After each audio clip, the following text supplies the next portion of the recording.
কোনো রকম ডাল ভিজিয়ে রাখার ঝামেলা ছাড়াই সুন্দর সরু চাকলি বানানোর রেসিপি নিয়ে আজকে চলে এলাম তোমাদের সামনে।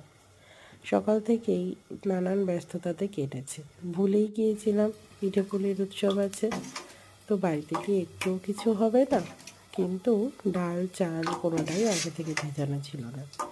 মাথায় খেলে গেল একটা দুষ্টুমি বুদ্ধি। কি করলাম জানো?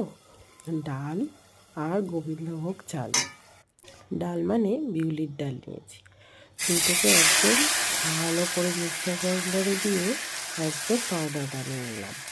পাউডার বানিয়ে নেওয়ার পরে একটু নুন, জল আর 1 কাপ মতন ময়দা দিয়ে একটা থিক ব্যাটার বানিয়ে নিলাম। জানি একটু বেশি ঠিক হয়ে গেছে, প্রথমবার তো বুঝতে পারিনি।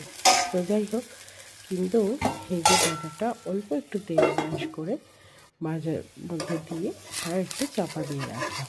দেখো কী সুন্দর সরষেটা হয়েছে, দারুণ টেস্টি হয়েছিল জানো তো।